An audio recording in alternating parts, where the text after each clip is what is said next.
Physical academy में स्वागत है। आज हमारे बीच है शकील खान, जो कि मध्य प्रदेश क्रिकेट के ही नहीं, रीवा के स्टेडियम में बहुत सारे बच्चे जो कि सर की एकेडमी में आते हैं और मार्गदर्शन में ऊंचाइयों को छू रहे हैं। आज उनके द्वारा मैं आरआरबी ग्रुप डी में ये सभी बच्चे चयनित हुए हैं, तो थोड़ा सा इनको सम्मान समारोह और इनको गाइडलाइंस की, बहुत सारे बच्चे हैं जिनका भी फिजिकल होना है, कैसे तैयारी करना।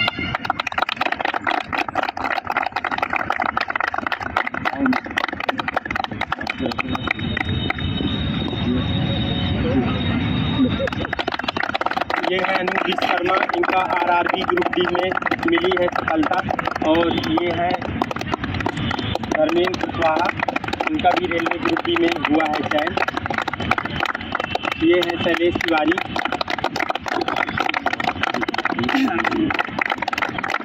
ये सनत कुमार द्विवेदी,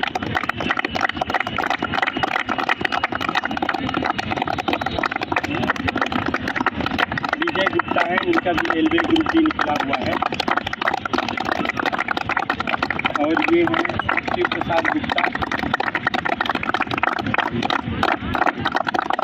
और ये है सचिन शुक्ला।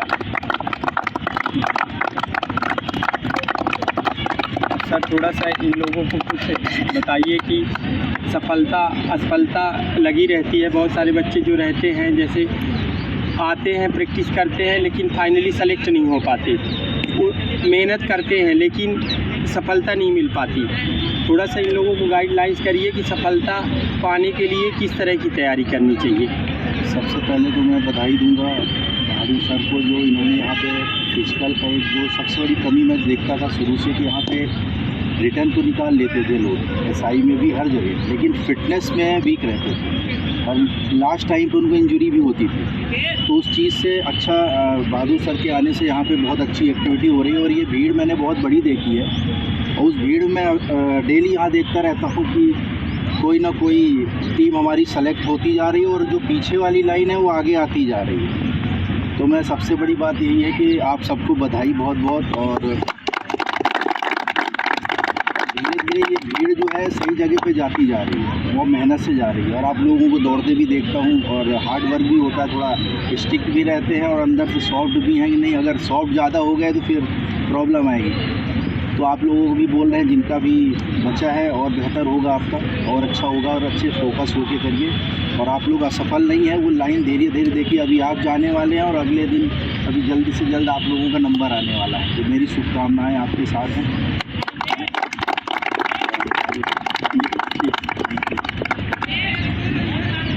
बहुत सारे बच्चे जो कि हैं आरआरबी ग्रुप डी में सफलता मिल चुकी है और एकेडमी में आ चुके हैं। हम सबसे पहले विजय गुप्ता जी से बात करेंगे कि सफलता मिल चुकी है, लेकिन बहुत कठिनाइयों के बाद सफलता मिलती है, उसका कारण क्या है? कम समय में सफल होने के लिए किस तरह तैयारी करनी चाहिए जिससे कम समय में ही सफलता मिल जाए? जय हिंद दोस्तों, मेरा नाम विजय गुप्ता है।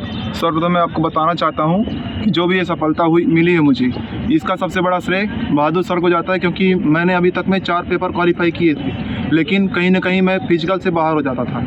यहाँ तक मेरे पैर में इंजरी भी हो जाती थी। मैं हार्ड वर्क तो बहुत करता था, लेकिन स्मार्ट वर्क करने की मेरे पास ये नहीं थी कि मतलब कैसे मैं स्मार्ट वर्क कर पाऊँ जिससे मैं सफल हो जाऊँ। जब मैं सर के पास आया तो मुझे पता चला कि स्मार्ट वर्क करने से ही सफलता मिलती है, क्योंकि हार्ड वर्क करने से ये होता कहीं पैर दर्द कहीं कुछ बना रहता है। लेकिन सर के पास आया तो मुझे सफलता मिली।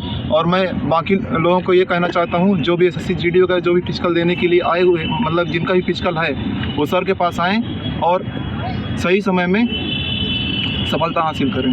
जय हिंद।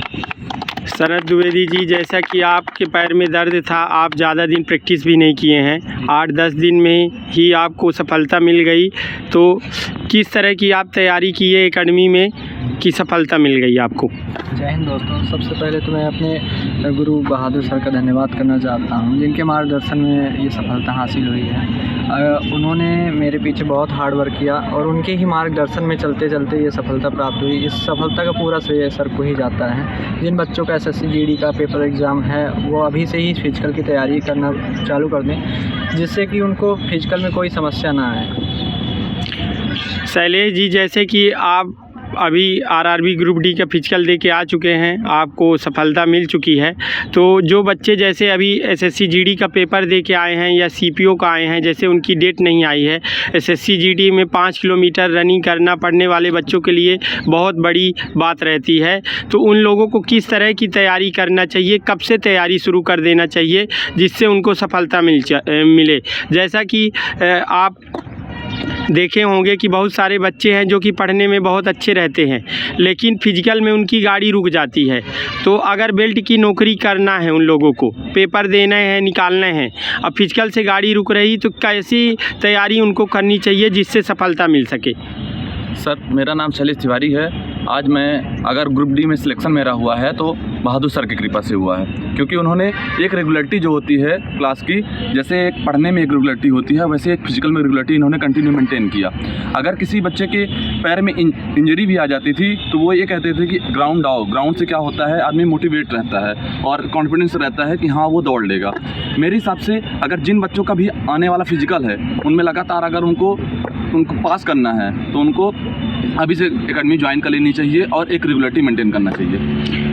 धर्मेंद्र कुशवाहा जी, जैसे आपका भी आरआरबी ग्रुप डी निकला हुआ है, तो जो बच्चे पुलिस की तैयारी कर रहे हैं, अब पता है कि जो अभी नया नोटिफिकेशन आने वाला है उसमें 100 नंबर फिजिकल का गेम रहेगा और वो भी मार्क्स रहेंगे, पासिंग मार्क नहीं है। तो उन लोगों के लिए आप क्या बताना चाहेंगे, और आरआरबी ग्रुप डी में सफलता इतने कम समय में मिली है तो किस तरह की तैयारी किए, कैसे मार्गदर्शन में तैयारी किए कि आपको सफलता मिली। जय हिंद दोस्तों, मेरा नाम धर्मेंद्र कुशवाहा है। मैं से पहले रनिंग करने में बहुत स्लो था। एसएससी जीडी के लिए भी मैं 3 मंथ रनिंग किया था, बट नहीं असफल रहा। मैं बहादुर सर से फिर मिला स्टेडियम में, जो कि 1 तारीख को मिला था। 10 दिन में मैंने फिर आरआरबी ग्रुप डी का फिजिकल कंप्लीट कर लिया, उसमें सफल रहा। मैं यही सभी को कहना चाहता हूँ, एसएससी जीडी वालों के लिए क्या कि 5 किलोमीटर की उसमें रनिंग रहती है, तो सर के माध्यम से बहुत ही कम समय में सफल होने का अच्छा चांस है। अनूप विश्वकर्मा जी, आपका बहुत बहुत बधाइयाँ मेरे तरफ से, क्योंकि पिछले बार आपका पुलिस का फिजिकल किन्हीं कारणों से नहीं हो पाया था।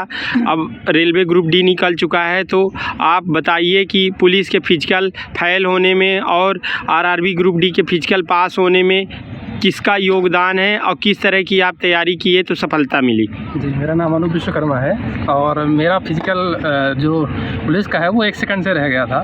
इसका मैं मेन कारण मानता हूँ कि सही इंस्ट्रक्शन ना मिलने की वजह से। पिछली बार मैंने बहादुर फिजिकल एकेडमी ज्वाइन नहीं की थी और सही इंस्ट्रक्शन नहीं मिल पाया। मेहनत तो मैंने बहुत की थी, बट वो 1 सेकंड से रह गया। इसी मेन वजह उसकी यही थी। इंस्ट्रक्शन प्रॉपर लेने के लिए भाई कोई ना कोई आपको गुरु चाहिए, जो बहादुर सर के रूप में मुझे मिला और मैं ग्रुप डी पास कर सका। धन्यवाद। शिव प्रसाद गुप्ता जी, आप जैसा कि रीवा में तैयारी करने के लिए एकेडमी में आते थे, आपका घर बहुत दूर है, डेली आप इस ठंड में गाड़ी चला के मनिगमा से आते थे। 30 किलोमीटर आना और 30 किलोमीटर जाना बहुत बड़ी बात है, लेकिन आखिरकार आपको सफलता मिल गई। तो आप उन युवाओं को क्या बताना चाहेंगे जो कि बहुत सारे रीवा में रह के भी तैयारी नहीं कर पा रहे हैं, पेपर निकालते हैं लेकिन फाइनली सेलेक्ट नहीं हो पा रहे हैं। आप वहाँ मनिगमा से आते थे, तो उन युवाओं को आप क्या बताएंगे, किस तरह तैयारी करें, कब से तैयारी करना चाहिए। मैं तो सबसे पहले बहादुर सर को बहुत बहुत धन्यवाद देता हूँ। मैं पहले कभी कोई फिजिकल एक्टिविटी करता था और ना ही कोई आज तक मैंने कोई जो तो फिजिकली कोई जो टेस्ट दिया। ये रेलवे ग्रुप डी में मैं पहली बार जो तो मेरा जो तो रिटर्न में जो तो सिलेक्शन हुआ और मेरे को फिजिकल जो तो देना था, तो मैं खुद जो तो चिंतित था कि कैसे मैं जो तो कर पाऊँगा, क्योंकि मैंने कभी कोई फिजिकल एक्टिविटी नहीं की। फिर मैं बहादुर सर के पास जो तो आया और उनके मार्गदर्शन में मैंने अपना जो तो तैयारी शुरू किया। उन्होंने पहले दिन मेरे को मतलब मोटिवेट कर दिया कि हाँ आप ऐसा कर सकते हो, तब मेरे को कॉन्फिडेंस आया कि मैं कर सकता हूँ। और उन्होंने कहा कि आप रेगुलरिटी मेंटेन करिए, रेगुलर आइए। और हमने जो तो क्या है रेगुलर जो तो अपना जो तो एक्टिविटी स्टार्ट किया और फाइनली जो तो मेरे को ये सफलता जो तो मिली। तो मैं यही कहना चाहता हूँ कि कोई भी जो तो चीज़ मतलब बड़ी नहीं होती है, आप रेगुलरिटी मेंटेन करिए और मतलब उसको कंटिन्यू जो तो प्रैक्टिस करिए। कोई भी जो तो कोई भी बड़ा से बड़ी चीज़ जो तो हासिल किया जा सकता है। जैसे बहुत सारे बच्चे रहते हैं यहीं लोकल में ही रहते हैं, अब बोलते हैं कि स्टेडियम बहुत दूर है, 1 किलोमीटर अगर दूरी में रहते हैं, अब बोलते हैं कि बहुत दूर है, वहाँ आने में दिक्कत होती है। तो उन लोगों को आप क्या बताना चाहेंगे, कैसे बताएं, गाइडलाइंस करेंगे कि मैं जब 30 किलोमीटर से आ सकता हूँ तो उनके लिए 1 किलोमीटर क्या है जिसके कारण उनको चयन होना है, या कोई भी बेल्ट की नौकरी करना है। आप भी जानते हैं कि गैर फिजिकल के संभव नहीं है। देखिए, अगर कोई चीज़ तो आपको हासिल करना है तो उसके लिए जुनून जो तो होता है, उस अगर जुनून है आपके अंदर तो दूरी और पास जो तो कोई मायने ही नहीं रखता है। आदमी कहीं से भी कहीं भी पहुंच सकता है और कुछ भी जो तो कर सकता है। तो दूरी और पास कोई मायने नहीं रखता है। आप अगर एफर्ट लगाते हैं, कोशिश करते हैं तो सब कुछ कर सकते हैं। सचिन शुक्ला जी, आप भी रायपुर से आते थे, ठंडी में आप बीमार भी हो गए थे, मलेरिया टाइफाइड हो गया था, डीमोरल होने लगा था उस समय कि मेरा फिजिकल निकल पाएगा नहीं निकल पाएगा, लेकिन आपको बताया गया कि आप रेगुलर एकेडमी में आइए, भले बीमार हैं कोई दिक्कत नहीं, आप मत रनिंग करिए। तो फिजिकल पास होने के बाद कैसी खुशी महसूस हो रही है कि इतना आप बिल्कुल उस समय पे लग रहा था, बार बार फ़ोन कर रहे थे कि सर मेरा नहीं हो पाएगा, तो कैसे आपने इतने कम टाइमों में कैसे सफलता हासिल कर ली, किस कॉन्फिडेंस के कारण, कौन इतना कॉन्फिडेंस दिया जिससे आपको फाइनली सफलता मिल गई? सर आपने दिया था, आपका आशीर्वाद, आपकी मेहनत कारण हुआ मेरा।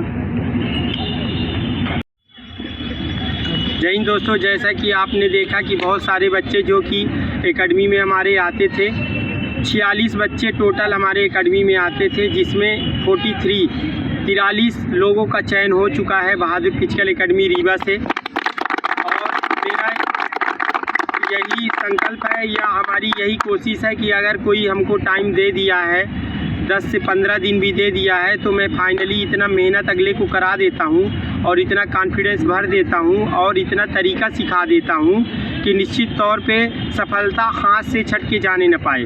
जैसा कि ग्रुप डी में अभी बहुत सारे बच्चे आए थे जो कि रेगुलर चल भी नहीं पा रहे थे, पैर में इतनी स्वेलिंग हो गई थी गलत तरीके की रनिंग कर देने से। बहुत सारे बच्चे रहते हैं, बोलते हैं कि फिजिकल कुछ नहीं है, हम तो 2 ही दिन में पास हो जाएंगे, एकेडमी ज्वाइन करने के लिए क्या ज़रूरत है। बहुत सारे लोग इस तरह की अफवाह उड़ाते हैं। तो 100 में 20% लोग ही ऐसे रहते हैं जो कि अपने से तैयारी कर लेते हैं, क्योंकि जो बच्चे पढ़ने लिखने वाले रहते हैं तो फिजिकल इतना फिट नहीं रहते। तो अगर उनको कम समय में सिलेक्शन लेना है, जैसे कि अभी SSC GD का पेपर बहुत सारे बच्चों का हो गया है, उसमें 5 किलोमीटर रनिंग है, तो 5 किलोमीटर रनिंग करना बहुत बड़ी बात है। तो जैसे ही लोगों को पता चल जाता है कि मैं डिस्प्ले में अंक से दिखने लगते हैं या खुद को मालूम रहता है कि मैं 90 क्वेश्चन में कितने क्वेश्चन अटेम्प्ट किए हैं, मेरा हो जाएगा, उनको 1 महीना 1.5 महीना पहले से ही तैयारी करना चाहिए, क्योंकि लास्ट टाइम में आएंगे तो इंजरी होगी, क्योंकि हम तो वर्कआउट कराएंगे ही। तो हम उन युवाओं को यही बताना चाहते हैं कि जो रीवा में रह रहे हैं या रीवा के बाहर हैं, जो यूट्यूब के माध्यम से वीडियो मेरा देख रहे हैं, जिनको सफलता नहीं मिली है, 1-1, 2-2 बार फिजिकल फेल हैं, वो निश्चित तौर पर एक बार रीवा आएँ और हमको समय दें। इसके बाद वो देखेंगे और उनके घर वाले भी देखेंगे कि कम मेहनत में कैसे ही मैं बच्चों को फाइनली सेलेक्ट करा देता हूँ। जय हिंद, जय भारत।